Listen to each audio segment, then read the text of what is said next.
본방송에서 제공하는 부동산 정보는 투자 판단에 대한 참고 자료입니다. 방송에서 제공하는 부동산 물건의 가치, 가격 상승 및 가격 하락에 대해서는 방송사에서 보장하지 않습니다. 본방송은 간접 광고가 포함되어 있으며 방송에서 나오는 부동산 정보는 출연자와 경제적 이해관계가 있을 수 있습니다. 투자에 유의하시길 바랍니다. 본방송의 제작진 및 출연진은 방송통신심의위원회 규정을 준수합니다.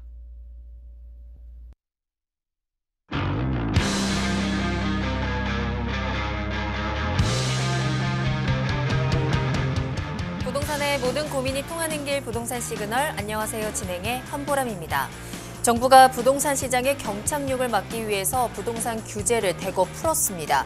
다주택자에 대한 취득세 중과 제도를 완화하고 양도세 중과 배제도 연장하기로 했습니다. 또한 규제 지역의 다주택자에 대한 주택담보대출 금지 규제도 해제하고요. LTV 상한도 30%로 적용하기로 했습니다. 이와 함께 서울과 경기 과천, 하남, 성남, 광명 등 빅5 규제 지역도 추가 해제를 검토하기로 했습니다.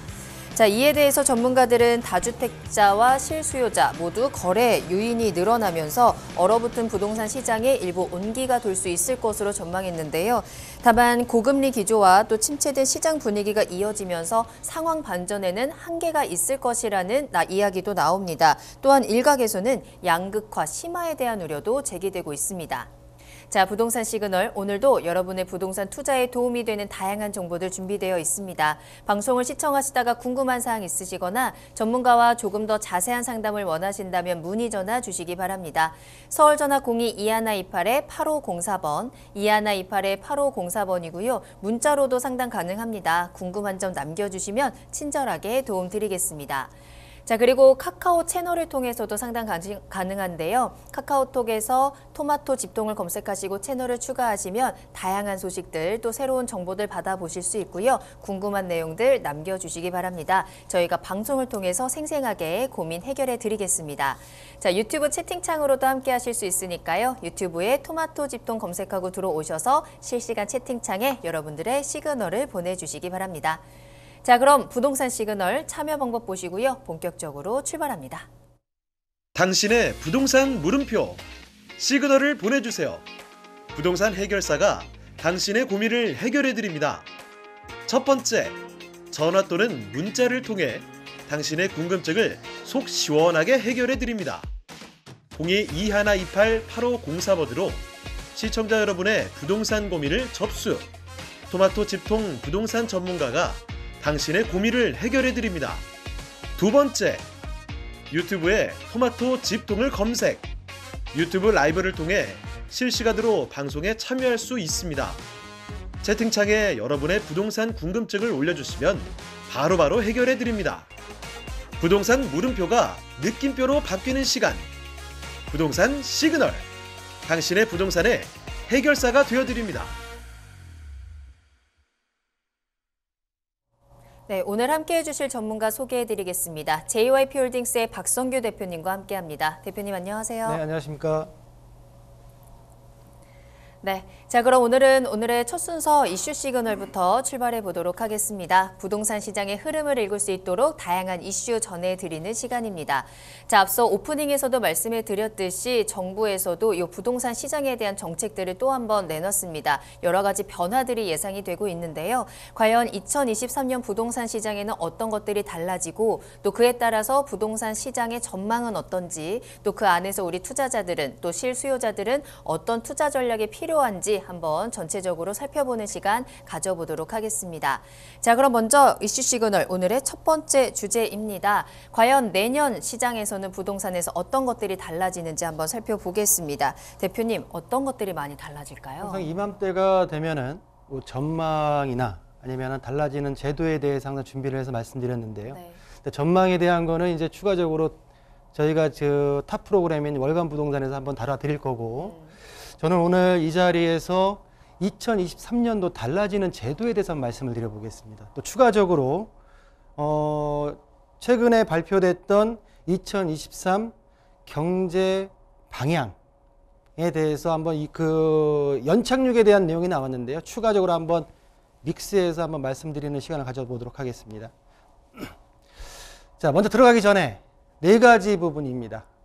첫 번째 세제, 두 번째 금융, 세 번째 청약, 네 번째 제도고요. 그리고 두 번째 이슈에서 이번에 발표된 경제동향 연착륙에 대해서 말씀드리는 시간을 제 견해와 함께 말씀드려 보겠습니다.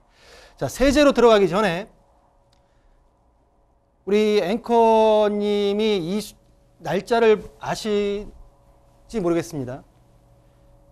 2017년 8월 2일 파리 대책. 파리 대책, 네. 2018년 9월 13일 네. 9.13 대책, 그리고 2020년 7월 10일. 자, 대부분의 내용들이 일반적인 내용들도 있지만은 다주택자에 대한 규제가 완화되는 내용들입니다. 근데 이 날짜를 제가 왜 표시를 했냐면 파리 대책 때 양도세에 대한 중과 내용이 나왔었고요. 양도세. 그리고 2018년 9.13 대책 때 이때 같은 종부세입니다. 종합부동산세, 종부세에 대한 중과 내용. 그리고 2020년도 7월 10일 날 취득세에 대한 중과 내용이 나왔죠. 자, 전 정부에서 2017년도 8월 2일 날 부동산 다주택자를 투기자로 보고 양도할 당시에 이때까지 양도 안 하면 언제까지 양도를 안 한다고 하게 되면은 중과세를 매기겠다라고 해서 도입을 시켰습니다. 그렇지만 일정 부분의 이상의 분들이 안 팔고 기다렸죠. 그러다 보니까 그럼 2018년도 9월 13일 날 가지고 계시니까 종합부동산세를 올리겠습니다라고 얘기했죠. 이러면서도 집값이 계속 상승을 하다 보니까 2020년도 7월 10일 날 더 이상 진입할 수 없게 취득세를 중과시켜 버렸습니다. 큰 맥락이에요. 이 맥락을 현 정부에서는 전체적으로 풀어서 연착륙을 시키겠다라는 내용인데요. 그 내용들을 한번 하나하나씩 살펴보겠습니다. 자, 세제 부분에 있어서 첫 번째로는 취득세 과세표준 실거래가 변경, 그리고 큰 내용들만 보겠습니다. 증여세에 있어서 양도소득세 2월과세에 있어서 10년 기간을 확대 내용이 있고요. 그리고 최근에 국회에서 여야가 합의한 종부세 2020년도 7월 10일부터 계속 법이 바뀌면서 누더기법이 됐지만 현재로서는 종부세에 대한 내용이 완화되면서 내용을 좀 추가시켰고요. 마지막으로는 생애 첫 주택구입자에 있어서 감면 요건이 완화됐다는 내용을 세제 부분에서 시기별로 해가지고 한번 정리해 봤습니다. 자, 이렇게 붉은 세로에 있는 내용들을 좀 구체적으로 볼 텐데요. 자, 첫 번째는 취득세의 과세표준 실거래가로 변경됩니다. 1월부터입니다. 자, 기존에 올해까지는 이 신고가액의 시가표준이 좀 더 높은 금액으로 과세표준이 적용이 됐고요. 2023년도부터는 실제 취득한 가액으로 취득세가 납부된다라는 것을 취득하시는 우리 수요자분들께서는 참고하셔야 된다라고 말씀 좀 드리겠고요. 자, 두 번째입니다.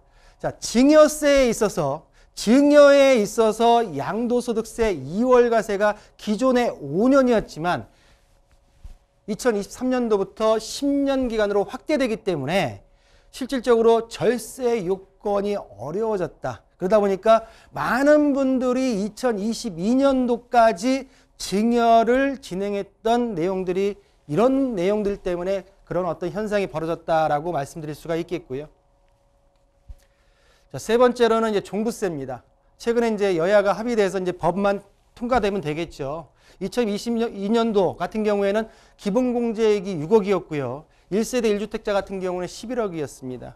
자, 2023년도는 상향 조정돼서 기본공제액이 9억. 그리고 1세대 1주택자 같은 경우에는 12억으로 기본공제액이 상향됐다. 전반적으로 뭐 공시가도 내리면서 종부세에 대한 부담을 줄여주겠다라는 내용들이 2022년도 여야의 합의에 의해서 종부세의 어떤 완화 정책으로 발표가 됐다라고 말씀드릴 수가 있겠고요. 자, 또한 그 2주택자까지는 종합부동산세에서 중과가 배제가 됩니다. 종부세 같은 경우에는 6월 1일 날 내 주택이 어떻게 갖고 있냐에 따라서 정해지기 때문에 6월부터 적용이 되고요. 자, 6월부터 적용이 되는데 지금 기존의 2주택자, 조정대상 지역 2주택자 이상 같은 경우에는 중과세율이 1.2에서 6%였습니다. 2023년도부터는 2주택자에 대한 다주택자 중과는 폐지되고요. 2주택자 같은 경우에는 하향 조정돼서 0.5에서 2.7%로 과세가 됩니다. 또한 과세 표준이 12억 원이 넘는 3주택자 이상부터 다주택자의 중과세율이 매겨지면서 1.2%에서 0.5%까지 적용된다. 이 내용이 종합부동산세의 최종적인 2023년도에 적용될 내용이다라고 이해하시면 될 것 같습니다. 자, 종합부동산세 마지막 내용인데요. 이것도 6월 달에 이제 시행이 되는 법인데, 자, 보시는 대로 기존에는 종합부동산세 세부담의 상한율이 2주택자까지는 150%, 조정대상 지역 2주택자 이상, 3주택자 이상 같은 경우에는 300%를 적용했었습니다. 그렇지만 2023년도부터는 둘 다 일원화시켜서 150%로 적용시키겠다라는 내용이 지금 종합부동산세의 내용이고요. 자, 세제는 여기까지 하고요. 추가적으로 이번에 발표됐던 2023 경제 방향에 대해서는 추가적인 양도세 그리고 취득세에 대한 내용은 뒤에서 좀 다뤄보겠습니다. 두 번째 이슈에서. 자, 금융입니다. 두 번째 금융. 여러 가지 내용들이 있습니다. 보시는 대로 뭐 청년 맞춤형 전세 특례 보증 한도 확대, 그리고 미분양 PF에 대한 내용도 있고요. 우리 실수요자 분들께서 좀 보셔야 될 내용들이 세 번째하고 다섯 번째가 있는데요. 자, 생활안정 임차보증금 반환 목적으로 주담대 대출의 규제가 완화됐고요. 자, 마지막 우리 무주택자나 서민분들, 1주택 그런 분들 같은 경우에는 서민 실수요자 주거 안정을 위한 특례 보금자리론이 내년에 1년 동안 한시적으로 운영되기 때문에 이 특례 보금자리론 같은 경우에는 DSR이 적용이 안 되는 내용입니다. 그러다 보니까 많은 우리 무주택자분들이 기다리고 있는 정책이 아닌가라고 보여지는데요. 우리 붉은 글씨만 주요 내용을 좀 보겠습니다. 자, 주거 안정을 위한 특례 보금자리론 출시 첫 번째 내용입니다. 자, 보시는 대로 2023년도에 상반기 안에 주택가격 및 소득 요건 등을 완화해서 정책 모기지론 상품을 출시하기로 예정이 되어 있습니다. 자, 기존 보금자리론에다가 안심 전환대출, 주택가격이 6억 원 이내이고요. 한도는 3억 6천만 원까지. 또한 적격대출, 주택가격이 9억 원 이내이면서 한도는 5억까지. 9억 원 이하인 주택 구입 시에 연 4%대 금리로 5억 원까지 대출받을 수 있는 내용의 특례 보금자리론이 2023년 상반기에 출시 예정으로 약 1년 동안 한시적으로, 그러니까 결론적으로 DSR을 적용시키지 않고 서민분들에게, 무주택자분들에게 주택을 구입할 수 있게 좀 손쉽게 해주겠다라는 내용이기 때문에 우리 무주택자분들은 이 어떤 제도를 한번 활용하시면 좋지 않을까라고 한번 말씀을 좀 드리겠고요. 자, 두 번째입니다. 두 번째 내용 같은 경우에는 큰 내용을 봤을 때, 자, 투기과열지구에 있어서 15억 원 초과되는 주택 같은 경우에는 대출이 금지됐다가 올 12월 1일부터 2022년도 12월 1일부터 허용이 됐죠. 이 내용 같은 경우에는 임차보증금의 반환 목적으로 주택담보대출이 허용되었다라고 되는 내용이 포함되어 있고요. 자, 기존에 보신다고 하게 되면 생활안전자금 목적으로 주택담보대출이 한도가 2억 원이었는데요. 그 내용은 삭제가 되었고요. 자, 보시는 대로 지금 한국주택공사에서 임차보증금 반환대출 1억 원이었던 거를 2억 원으로 확대시켜준다. 임차로 들어와서 임차 보증금을 반환할 수 있는 여건을 좀 만들어 주겠다. 워낙 지금 집값이 하락하다 보니까 보증금도 내줄 수 없는 상황이 벌어질 수 있기 때문에 그런 내용들을 좀 상계해서 처리해 주겠다라고 하는 내용들이 들어가 있다라고 보시면 될 것 같습니다. 자, 세 번째로는 청약인데요. 청약. 자, 우리 많은 실수요 무주택자분들이 청약을 기다리고 계시다가 집값이 하락되다 보니까 지금은 관망세로 지금 돌아선 모양새죠. 최근에 서울권에 있는 메인 둔촌주공이나 장이 4구역 같은 경우에도 어떤 그 일부 평수에서 2순위까지 가는 모양새가 좀 벌어졌는데요. 또 특공에 있어서는 다주택자 특공 같은 경우에는 또 미달나는 사태도 벌어졌고 굉장히 한 2, 3년 전만 하더라도 상상치 못했던 일들이 지금 벌어졌던 상황이기 때문에 청약제도도 2023년도에 변하는 4가지가 있습니다. 뭐 중소기업에 대한 내용은 일단은 이런 내용들이 있다라고만 보시면 될 것 같고요. 붉은색으로 쳐져 있는 첫 번째, 무순위 청약 거주지역의 요건이 폐지된다. 자, 두 번째로는 공공분양 미혼 청년의 특별공급이 도입되고, 세 번째로는 민간분양 면적에 따라서 청약 가점제가 개편된다는 내용인데 좀 구체적으로 보겠습니다. 자, 첫 번째, 무순위 청약 거주지역 요건 폐지입니다. 자, 기존에는 해당 시, 군, 구의 무주택자만이 청약을 했었습니다. 또한 예비 당첨자 수가 세대수의 40% 이상만을 잡았었는데요. 2023년도 1월부터는 거주지역 요건이 폐지되면서 지방에 있는 분들도, 경기도에 있는 분들도 서울에 있는 무순위 아파트에 청약이 가능해졌다. 또한 서울에 계신 분들도 부산에 있는 아파트에 무순위 청약이 가능해졌다. 전국 다 전체적으로 무주택자라고 한다고 하게 되면 전국 어디든 무순위 청약이 가능하다라는 내용을 좀 담고 있고요. 최근에 모 지역 작년도만 작년에 하반기 올 초반만 하더라도 무순위 청약이 된다고 하게 되면은 몇천 대 1, 많게는 몇만 대 1까지 올라갔던 경험이 있었는데요. 이제는 지금 보신다고 하게 되게 되면은 전체적으로 풀어놨기 때문에 경쟁률은 올라가겠지만은 어떻게 보면 지금 하향 부동산 경기 시장 속에서는 무순위 청약에서는 폐지하는 게 맞지 않을까, 저 개인적인 의견을 좀 말씀드리겠고요. 자, 우리 청년들 공공분양, 기존에는 이제 민간분양에만 허용이 됐었죠. 자, 공공분양 같은 경우에도 미혼 청년의 특별 공급이 도입이 된다, 상반기에. 자, 보시는 대로 최근에는 그 대상자 같은 경우에는 주택을 소유한 적이 없는 19세부터 39세의 미혼자고요. 월 평균 소득이 도시근로 소득의 140% 이하, 그리고 순자산이 2억 6천 이하일 경우에 주 대상자가 되고요. 자, 보시는 대로 공공분양 50만 호, 이번에 발표한 50만 호 공급계획 모델로서 나눔형과 선택형으로서, 자, 보시면 나눔형 같은 경우는 70% 이하의 분양가와 시세 차익의 70%를 보장해주는 나눔형이 있고요. 두 번째로는 선택형으로서 임대 후에 내가 분양을 결정하는 내용으로서 일단은 미혼 청년에게도 공공분양에 있어서 특별 공급에 대한 제도가 도입된다. 좀 더 우리 젊은 분들이 주거에 있어서는 신경 쓰지 않고 자녀를 출산해서 좀 더 화목한 가정을 꾸리기 위한 정책이 아닌가라고 좀 보여집니다. 자, 세 번째인데요. 민간 분양에 있어서 청약에 있어서 면적에 따라 청약 가점에 대해 개편이 됩니다. 상반기에. 자, 기존에는 투기과열지역 내 중소형 면적 전용 8호제곱미터 이하 같은 경우에는 가점, 추첨 없이 가점으로만 100% 선별을 했었고요. 대형 면적 같은 경우에는 전용 85제곱미터 초과의 경우에 가점 50, 추첨 50이지만 이 추첨 같은 경우에도 1순위나 2순위 떨어졌던 분들과 같이 경쟁을 하기 때문에 좀 당첨하기가 쉽지가 않았었죠. 그렇지만 2023년도부터는 자, 투기과열지구내 중소형 면적 8호제곱미터 이하의 추첨제가 신설이 됩니다.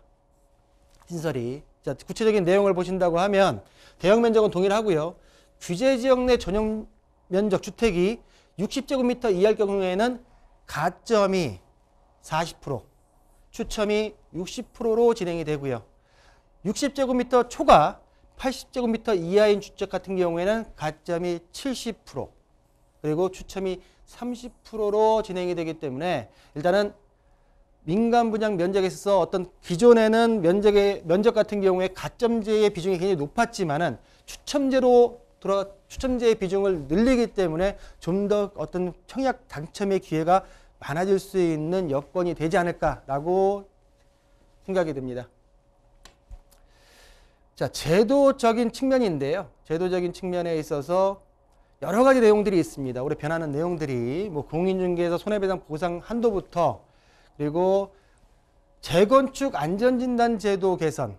저번 시간에 제가 재건축에 대한 내용을 한번 다뤄드린 적이 있었는데 이 내용이 올 1월부터 시행이 되고요. 뭐 추가적으로 말씀드린 대로 1기 신도시의 특별법이 2월 달 정도에 같이 나오기 때문에 종합적으로 용적률이 어느 정도까지 상향되느냐까지 봐야지 전체적으로 재건축에 대한 어떤 전체적인 그림이 그려진다라는 말씀을 좀 드렸고, 자, 전세 사기 피해 방지에 대한 내용이 있고요. 또 네 번째 같은 경우에는 지금 주택임대차 신고제도, 주택임대차 보호법에 있어서 신고제도의 계도기간이 종료된다라는 내용이 있고요.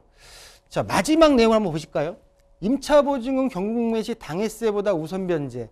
최근에 그 빌라왕 얘기 들으신 적이 있죠. 그 빌라왕 같은 경우에 지금 많은 분들의 어떤 보증금을 손해볼 위기에 좀 처해 있는데, 기존에 이제 경매로 넘어간다 하더라도 우선시 되는 게 내 보증금이 아니라 세금부터, 당해세부터 먼저 재지고 나에게 돌아오기 때문에 이 내용은 빠른 시일 내에 좀 개선이 돼야 되지 않을까라고 좀 보여집니다. 이 빨간색으로 지금 붉은색으로 되어 있는 내용을 한번 보겠습니다. 자, 1월 달에 지금 재건축 안전진단 제도가 개선이 되고요. 기존의 내용들을 보신다고 하게 되면은 안전진단에 있어 구조조정 50%, 주거환경 15%, 설비 노후가 25%, 비용 편익 10%였는데 이 내용을 구조조정을 20%를 감하고요. 주거환경을 15%를 가하고요. 노후 소비를 5% 가해서 전체적으로 안전진단에 있어서 구조조정의 비율을 낮췄다라고 말씀드릴 수가 있겠고, 자, 조건부 재건축의 범위를 45점에서 55점으로 조정하면서 45점 이하 같은 경우는 바로 재건축이 가능할 수 있게, 그러니까 재건축 연한이 도래했거나 지난 단지들 같은 경우에는 좀 더 수월하게 재건축의 진입 장벽을 넘을 수 있게 지금 만들어놨다라고 말씀드릴 수가 있으면서, 가장 그 문제가 됐던 게 1차 안전이나 끝나고 나서 적성성 평가, 2차 안전 때 굉장히 많이 고배를 마셨는데 이 내용 같은 경우에도 지자체 요청 시에만 예외적으로 시행했기 때문에 전반적으로 재건축의 안전진의 문턱을 굉장히 낮춰놨다라고 말씀을 좀 드릴 수가 있겠습니다. 자, 주택임대차 신고제도의 계도기간 종료가 6월 달에 종료가 되는데요. 그간 이제 보시는 대로 2021년 6월 1일 날 주택임대차 신고제 시행 이후에 2023년도 5월 31일까지 계도권이 끝나면 6월 달부터는 신고기간 내에 신고하지 않거나 거짓으로 신고할 경우에는 100만 원 이하의 과태료가 부과된다라고 하는 내용이 있기 때문에 이 내용에 대해서는 한번 참고하셔가지고 진행하시면 좋겠다라고 말씀드리겠고요. 일단은 전반적으로 2023년 달라지는 주요 부동산 제도에서 말씀을 좀 드렸고요. 추가적으로 다음 이슈에서는 이번에 발표됐던 내용을 가지고 한번 다뤄보는 시간을 가져보도록 하겠습니다. 자, 2023년에는 부동산 시장에서 뭐 세금부터 시작해서 대출 그리고 청약까지 여러 가지들이 좀 달라집니다. 이 부동산 시장을 바라보는 정부의 시선이 전반적으로 좀 부드러워졌다라고 해야 될까요? 이전에는 인상을 딱 쓰고 이거 안 돼, 저거 하지 마라는 느낌이었다면 이제는 좀 많이 풀어주는 움직임들이 나타나고 있습니다. 특히나 이 청약이나 또 무주택자에 대한 대출 측면에서 여러 가지 좀 문턱을 낮춰주는 제도들도 지금 나타나고 있기 때문에 실수요자라면 이런 제도를 잘 활용해 보는 것도 2023년 부동산 시장에 좋은 방법이 되지 않을까 함께 이야기를 나눠봤습니다. 자, 추가적으로 궁금한 부분 있으시다면 언제든지 저희 부동산 시그널로 문의 전화 주시면 저희가 조금 더 자세하게 설명 도와드릴 거고요. 02-2128-8504번, 2128-8504번으로 연락 주시면 되겠습니다. 자, 그럼 이번에는 두 번째 이슈 살펴보겠습니다. 앞서 말씀드린 것처럼 정말 크리스마스를 앞두고 정부가 부동산 규제를 대폭 완화하는 이러한 부동산 연착륙을 위한 정책을 내놨습니다. 구체적으로 어떤 내용들이 들어있는지 조금 더 자세히 살펴보는 시간 가져보도록 할게요. 대표님, 과연 이번에 나온 이 정책들이 좀 선물이 될 수 있을지 좀 궁금한데 어떤 정책들이 있을까요? 선물을 받는 사람의 입장에서 굉장히 틀리겠죠. 선물일지 그런가요? 네. 아니면 선물이 아닐지에 대한 거는 받으시는 분들의 판단이 다 케이스마다 다 틀릴 거라 다르다. 생각이 듭니다. 자, 이 내용을 좀 보면서 어떤 생각이 들었냐면 우리가 선물을 줄 때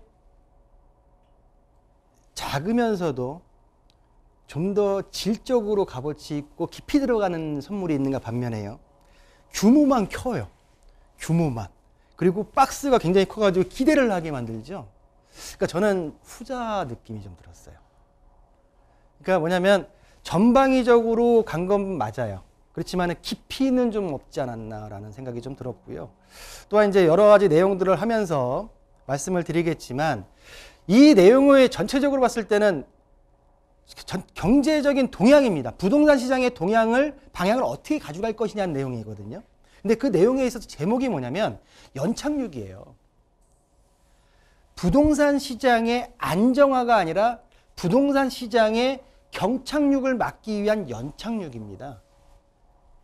그러면 기존 정부의 기조는 뭐냐면 하방 압력은 계속 갈 것이다.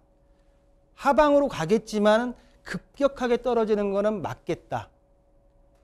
양도세 중과 그 한시적 기간을 연장해 줄 테니까 급하신 분들 너무 투매하지 마셔라. 라는 내용들. 그러면서 좀 더 가격이 급격하게 떨어지는 것을 막고자 하는 내용이다. 또한 본 내용들을 쭉 살펴보면 딱 두 가지예요. 딱 두 가지예요. 첫 번째는 뭐냐면 수요자를 늘리겠다는 얘기고요. 누구를 통해서? 무주택자 실수요자들 같은 경우에는 여건이 안 되는 분들도 계시고요. 또 가격이 너무 올랐기 때문에 가진 분들, 해보신 분들이 더 사라. 다주택자분들이 풀어줄 테니까 더 사라. 또한 미분양, 현재 지금 거의 한 5만 가구 정도가 지금 미분양 물건들이 각 육박해 있는데요. 공급을 탄력적으로 줄이거나 조절하겠다는 얘기예요. 이 내용이 주된 내용입니다. 자, 그리고 맥락에 있어서 뒤에서 맥락을 말씀드리겠지만은 거래 위축, 거래가 위축되면서 제가 많은 전문가들이나 제 개인적인 생각으로는 이 제도들이 내년 2023년도 7월경 정도 세법이 개정되면서 그때쯤 나오지 않을까라고 예상을 했는데 너무 빨리 나왔습니다. 빨리 나온 경향이 있어요. 갑작스럽게. 그 내용은 뭘까라고 봤을 때 특히 이번에 취득세 같은 경우에는 소급 적용해서 발표일 당일부터 혜택을 주겠다라고 했죠. 취득세입니다. 자, 취득세 같은 경우에는 지방세죠. 지방세. 부동산 거래가 위축되고 거래가 없다 보니까 지자체의 세금이 부족한 겁니다. 그러다 보니까 앞당겨서 진행할 수밖에 없는 연착륙이라는 이름으로 앞당겨서 진행할 수밖에 없는 내용이지 않았나라고 보여지고요. 자, 핵심 내용은 말씀드린 대로 다주택자와 실수요 등에 대해서 과도하게 징벌된 규제를 정상화하여 부동산 시장을 연착륙시키겠다. 다주택자 실수요자들, 특히 다주택자분들 완화시켜 줄 테니까 주택 거래해라. 그리고 전반적으로 공급은 탄력적으로 조절하겠다라는 내용들이 들어가 있는데요. 자, 먼저 보겠습니다. 다주택자의 규제 완화입니다. 규제 완화 내용을 본다고 하게 되면 취득세 내용이 있고요. 중과제도 완화. 취득세 아까 말씀드렸죠. 2020년도 7월 10일 날 발표된 내용인데 양도세, 종부세와 함께 한꺼번에 완화시키겠다라고 하는 내용이 나왔습니다. 두 번째로는 자 보시는 대로 양도세 중과를 배제하겠다. 배제를 연장하겠다. 2023년도 5월 9일까지 한시적으로 일반 세율을 주겠다라고 했는데 1년을 연장하고요. 2023년 7월 달에 세제 개편안을 통해 가지고 새롭게 개선하겠다라고 하는 내용을 담고 있기 때문에 전반적으로 이 내용을 봤을 때는 다주택자의 양도세 중과는 폐지 수순으로 갈 가능성이 높다라고 보여지고요. 자, 분양권 등 단기 세율 등으로 해서 2020년 이전으로 수순을 환원하겠다라는 내용이 있고, 다주택자 같은 경우에도 LTV 상한을 30%까지 적용시켜 주겠다는 내용이 있습니다. 구체적으로 보겠습니다. 세제 부분이기 때문에. 자, 다주택자 취득세 중과제도 완화. 지금 뭐 많은 그 경제 채널이나 유튜브들이 지금 많이 이 내용들을 가지고선 지금 그 방송을 하고 있는데요. 자, 보시는 대로 전반적으로 취득세를 한 50%, 다주택자, 2주택자까지는 일반 세율로 가고요. 이제 조정이든 비조정이든. 조정의 집을 한 채 갖고 있는 사람이 조정 지역을 2022년도까지 한 채 더 샀을 경우에는 8%였습니다.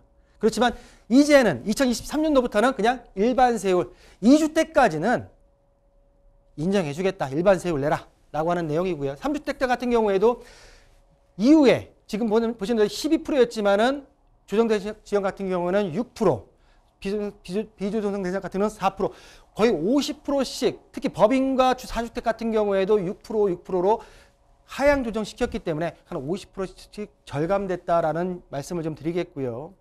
자, 이 법 같은 경우에는 지방세법입니다. 지방세법이 국회에서 개정이 돼야지 발효가 될 수 있는 법이, 시행이 될 수 있는 법인데, 발표를 어떻게 했냐면 2021년도 12월 21일부터 잔금이 지급되는다고 한다고 하게 되면 적용시켜 줄게. 소급 적용시켜 줄게. 첫 번째로는 종부세의 합의를 보면서 물밑 합의가 있을 가능성이 있고요. 두 번째로는 뭐냐면 이 내용만큼은 현 정부 여당 정부 측에서 밀어붙일 자신이 있다라고 판단이 들었기 때문에 이 지금 시행 시기까지 거론이 되지 않았나라고 판단이 들고요.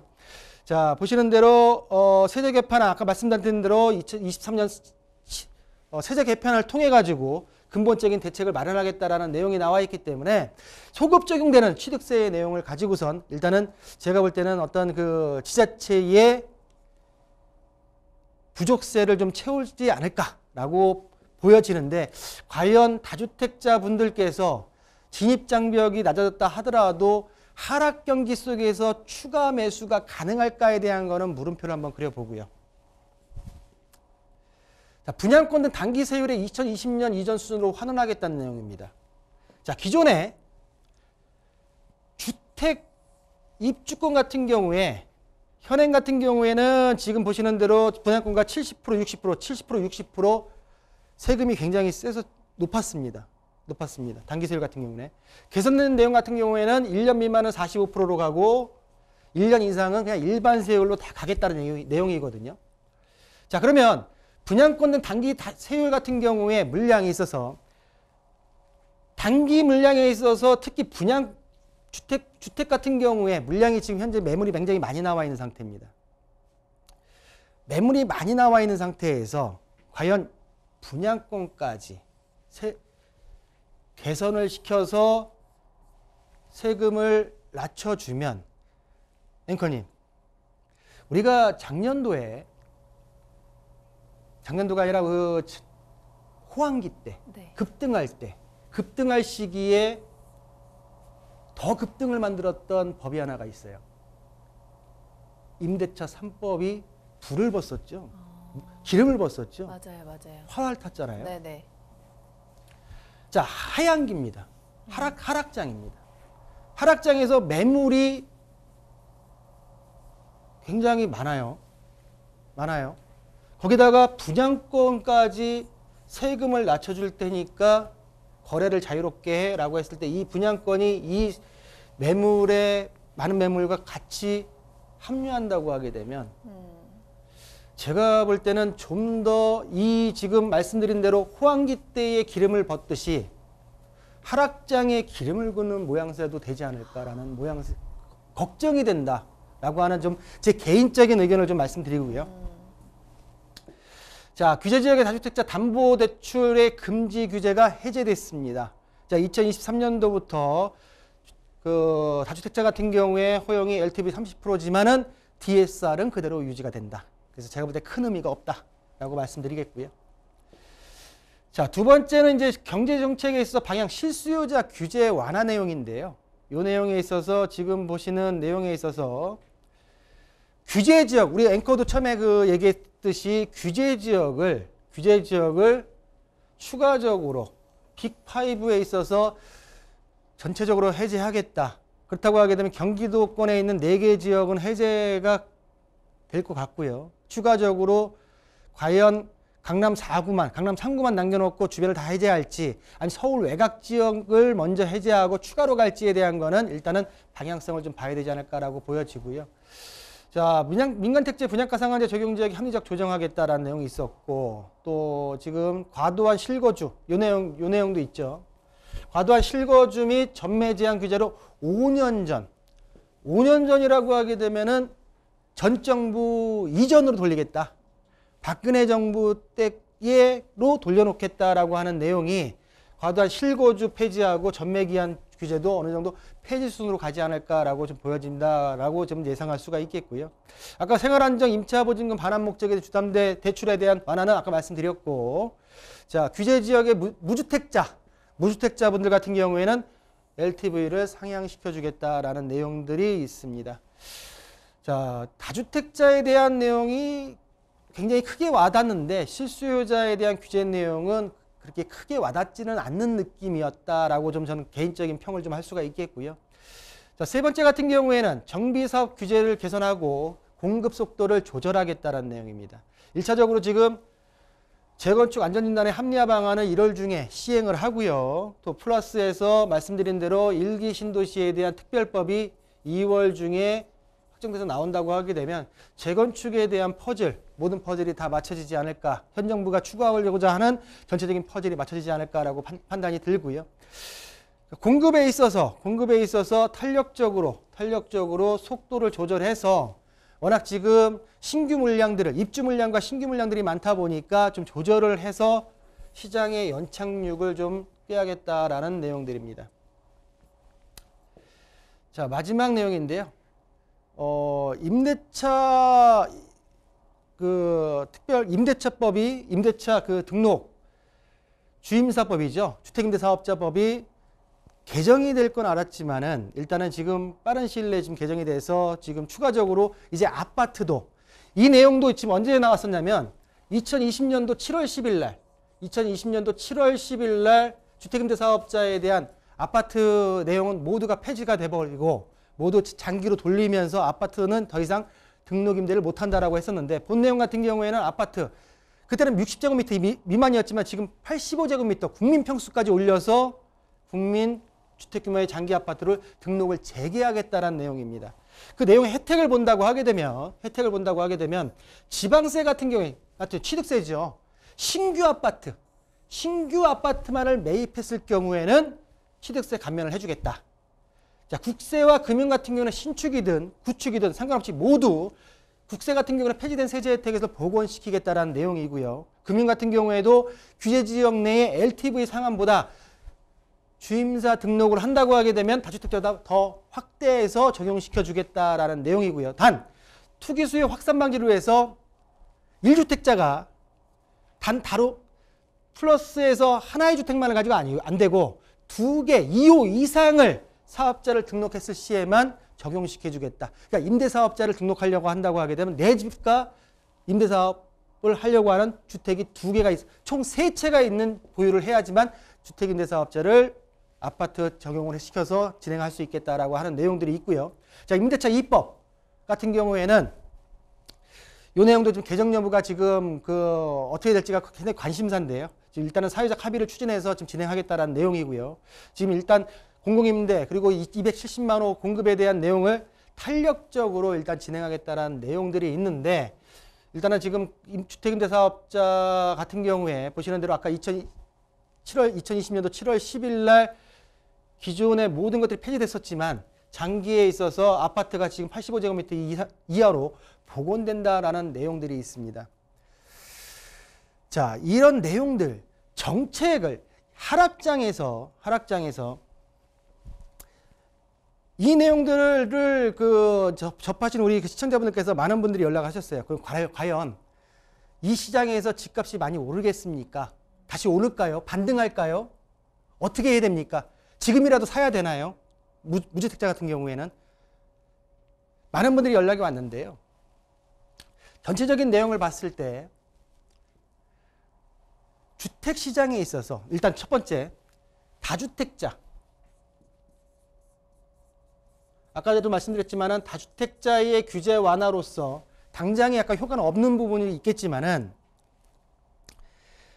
전체적인 부동산 하락 시장, 매매 가격의 하락도 굉장히 가파르게 내려가고 있지만 뭘 봐야 되냐면 전세가를 봐야 돼요. 전세가.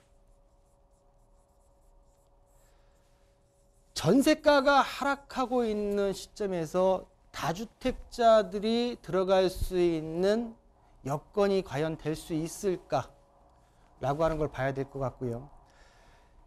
또한 전세가가 떨어지면서 미분양 물건이 해소가 돼야 되는데 전세가가 올라야지 그때라도 미분양 물건을 사면서 해소가 되는 모양새가 될 텐데 이 전세가가 떨어지면서 전세가를 영향 주는 건 뭐가 있냐면 전세 대출입니다. 전세 대출에 대한 금리입니다. 전세 대출에 대한 금리가 올라가면서 전세가가 떨어지고요. 그만큼 떨어지면서 궁극적으로 금리가 안정되지 않는 어떤 심리적인 압박감에 의해서는 전체적으로 다주택자들이 현재 규제 완화를 가지고선 주택 구매 시장에 들어간다고 보기에는 좀 어렵다라고 보일 수가 있겠고요. 전반적으로 중장기적으로는 현 정부의 어떤 방향성을 제시를 했지만 지금 진행하고 있는 어떤 전체적인 어떤 방향성, 시장의 방향성을 거스르기에는 좀 부족하지 않을까. 전반적으로 추가적으로 전체적으로 좀 더 정책에 있어서 보완을 시켜서 시장에다 맡겨서 시장 자체가 순화돼서 정화돼서 다시 올바른 시장으로 돌아가는 모양새가 진정한 부동산 시장의 앞날에 있어서 밝은 빛으로 가지 않을까. 저 개인적인 생각이지만 여기까지 정리하겠습니다. 네, 부동산의 하락에 대한 속도 조절을 위한 정책이 나왔습니다.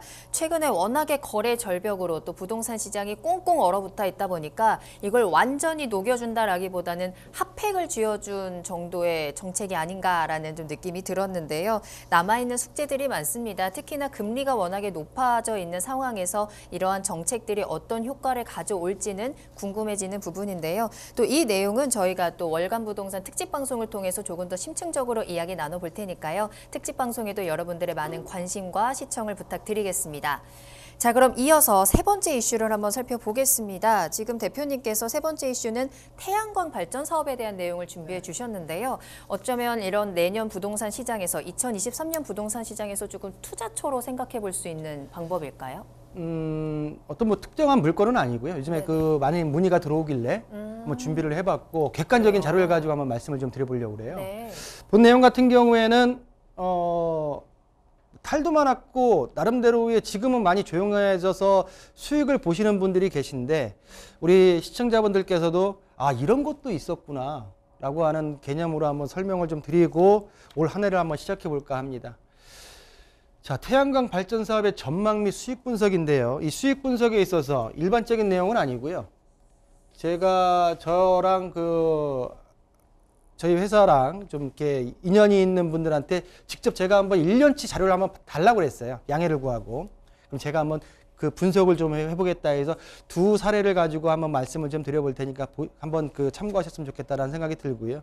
새해를 맞이해서 어떤 뭐 재테크를 어디가 좋다 이런 것보다는 그냥 편하게 보셔라. 편하게 태양이니까 좀 뭔가 희망차지 않습니까? 뭔가 희망찬 느낌을 좀 드리고자 해서 말씀을 좀 준비를 해봤고요. 자, 이 내용 같은 경우에 지금 제가 언론 기사를 한번 요 최근에 언론 기사를 좀 캡처해 봤는데요. 일단은 첫 번째로 올라와 있는 게 태양광을 1년 3천만 원 소득인데 농민 854명에게 사기를 친 내용입니다. 175억의 사기단이 31명이 검거됐다라는 내용이 있고요. 자, 그만큼 이 태양광 사업에 있어서 폐해 아니면 부정적인 면도 분명히 있지 않나라고 좀 보여지고요. 자, 두 번째로는 한전이 지금 전기료를 좀 올린다고 하죠. 한전이 적자 때문에. 그러다 보니까 한전이 사들이고 있는 민간 사업 발전사에 사들이고 있는 S&P에 대한 전력 금액을 상한제를 두겠다라고 해가지고 기존에 있는 태양광 발전 사업자들이 헌법 소원을 내겠다라고 하는 내용들도 있고요. 또 이건 이제 공공기관인데요. 부산도시공사에서는 7개 사업장에다 태양광 발전 설비를 해서 일단 전기료를 절감시키고 있다라고 하는 내용들이 있고요. 최근에 대구광역시, 최근에 대구시장이죠.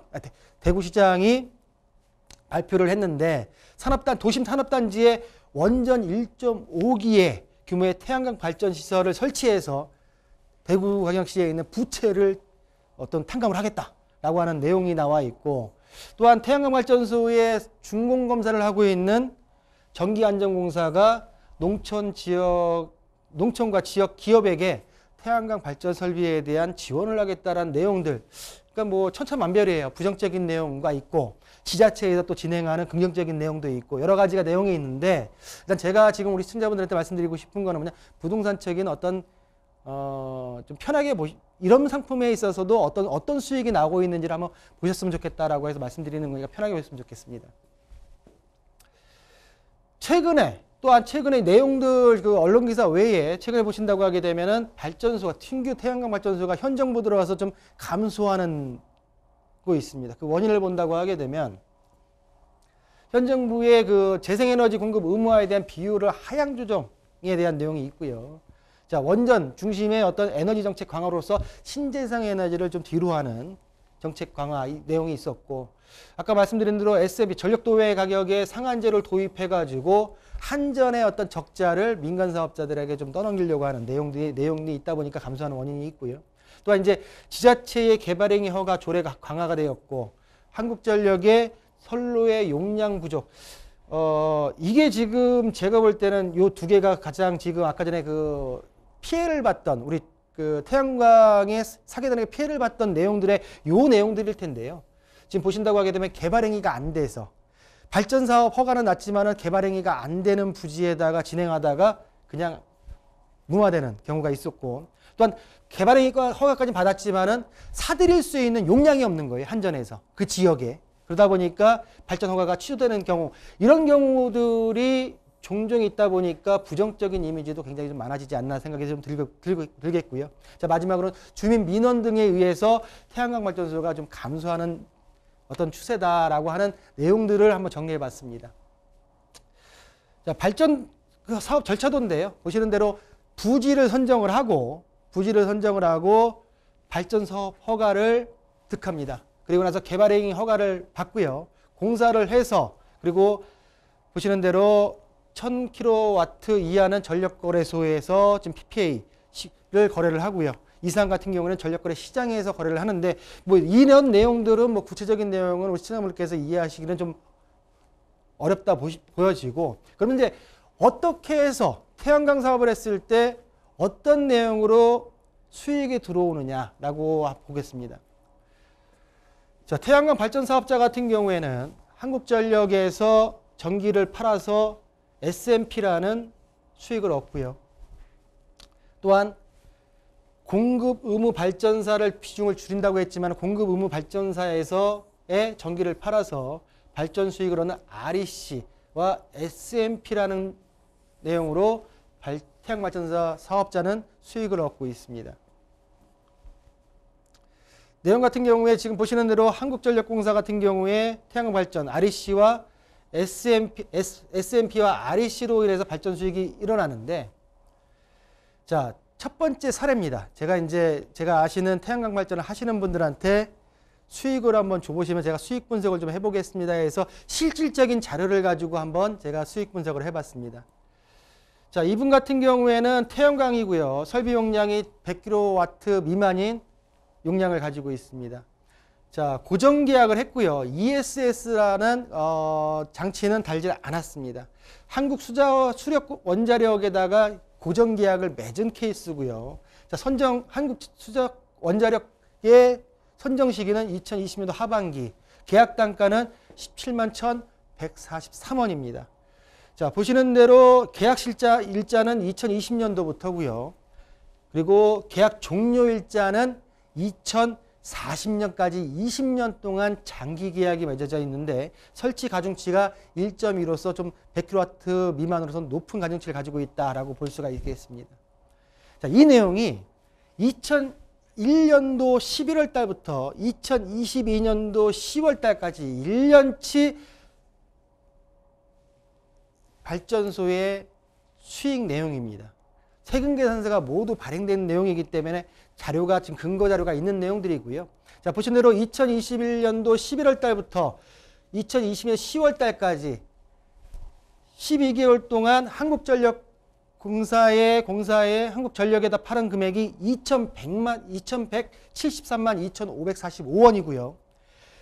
한국 수력 원자력에다 판 REC 내용 같은 경우에는 178만 1,000원입니다. 자, 추가적으로 공급가액 외에 10%의 지금 세액이 함께 들어와 있는 내용을 세금계산서가 확인을 했고요.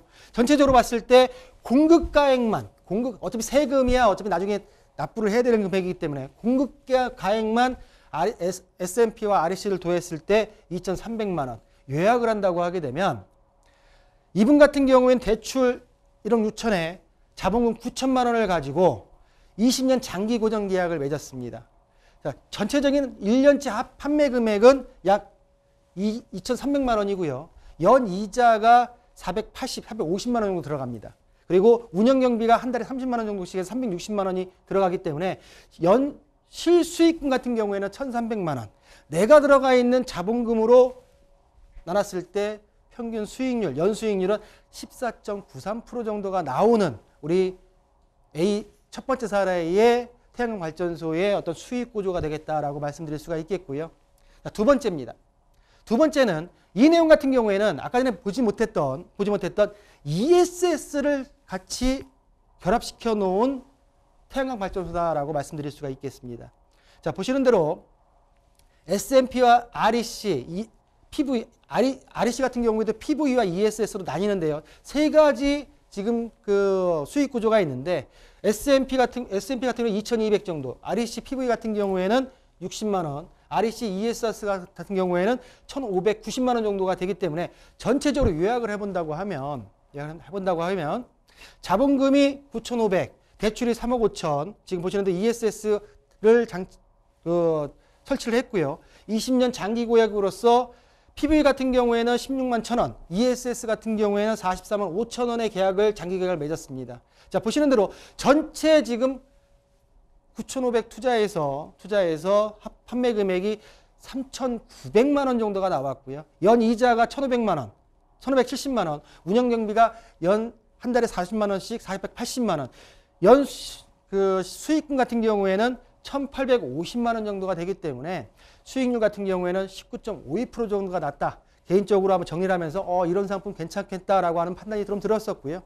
좀 더 폭넓게 어려운 시장이지만 그냥 관망세로 있기보다는 좀 더 뭔가 내가 공부할 수 있는, 배울 수 있는, 내가 직접 하지 않는다 하더라도 내가 여러 어떤 그 폭을 넓혀가면서 두드려 보시는 게 2023년도에 희망찬 내일을 맞이할 수 있는 우리 시청자분이 되지 않을까라고 한번 정리하면서 여기까지 오늘의 어떤 이슈 3개를 정리하는 시간을 가져보도록 하겠습니다.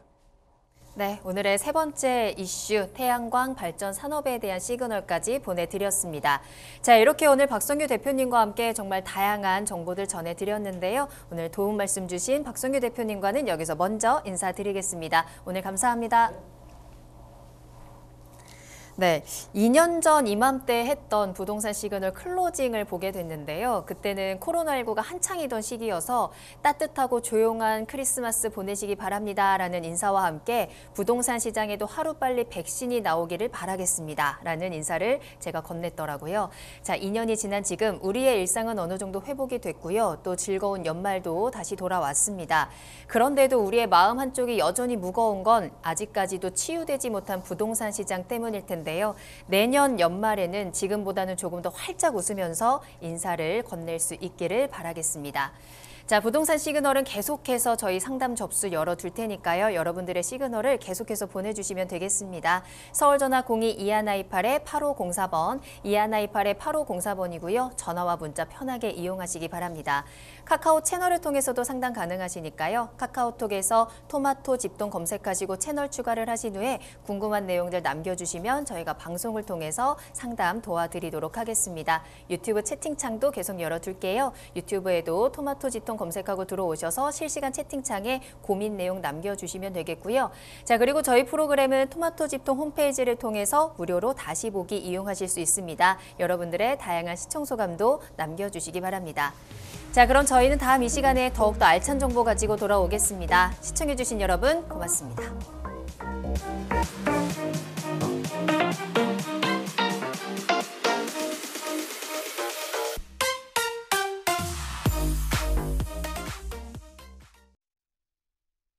본방송에서 제공하는 부동산 정보는 투자 판단에 대한 참고 자료입니다.